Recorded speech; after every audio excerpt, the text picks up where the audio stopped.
It moves through the darkness like a phantom, a black triangle against the ink-black sky.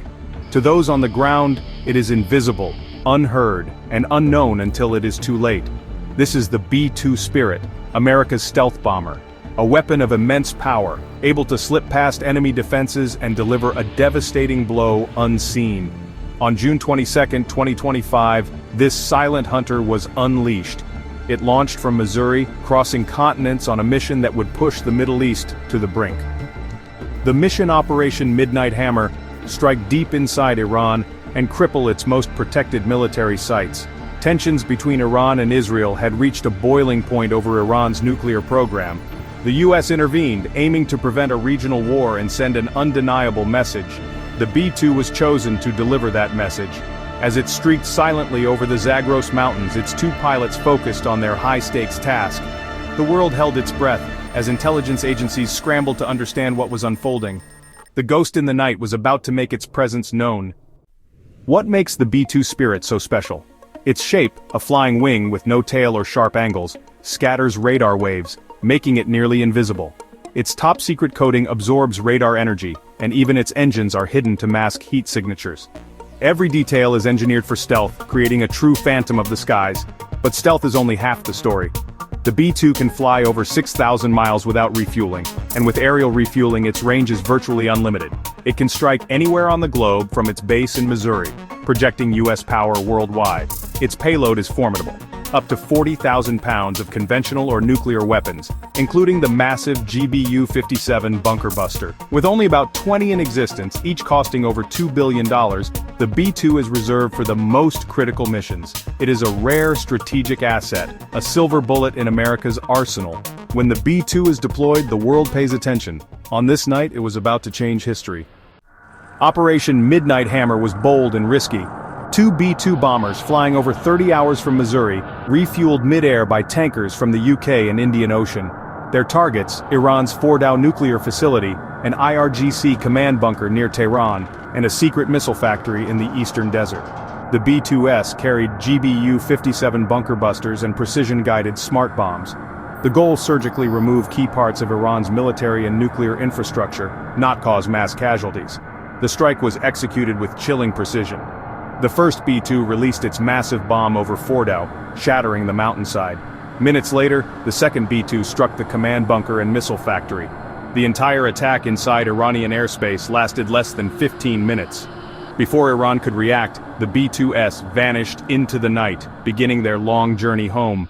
The world would soon feel the shockwaves. As dawn broke, the world awoke to news of the American strike. Iran's confusion turned to outrage as the destruction of Fordow became clear, a humiliating blow. The IRGC vowed harsh retaliation, and Supreme Leader Khamenei declared the US had committed an act of war.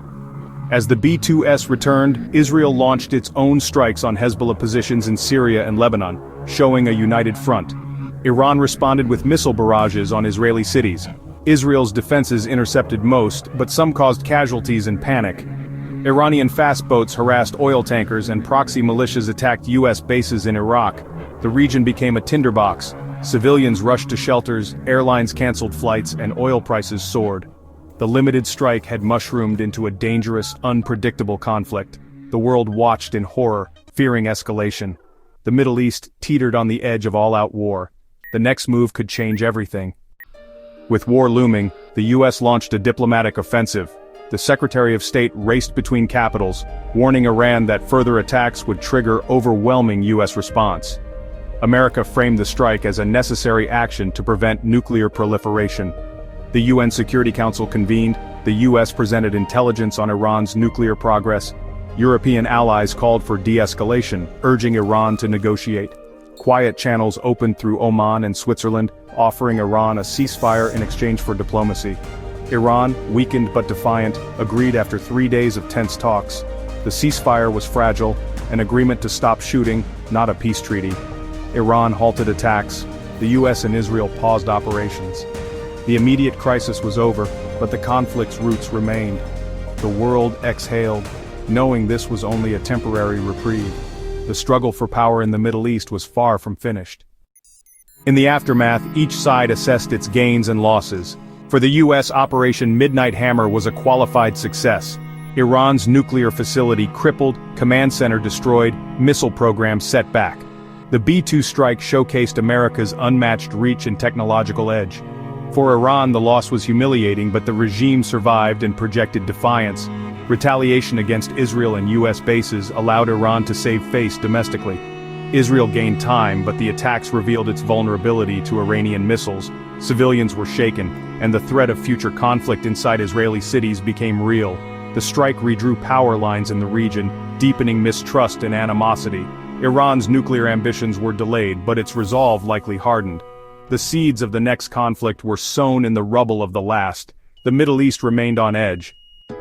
The events of June 2025 leave a haunting question. Did this show of force bring peace or set the stage for greater conflict? The B-2 strike was a display of coercive diplomacy, using overwhelming power to stop a war, not start one.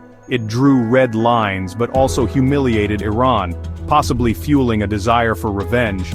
America's allies may feel safer, but Iran could double down on proxies, cyber attacks, and its nuclear ambitions.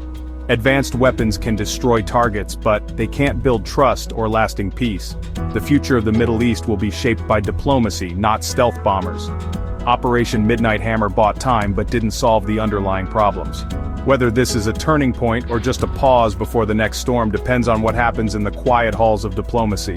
The world waits, hoping for a new dawn, but fearing the gathering storm. Only time will tell what comes next.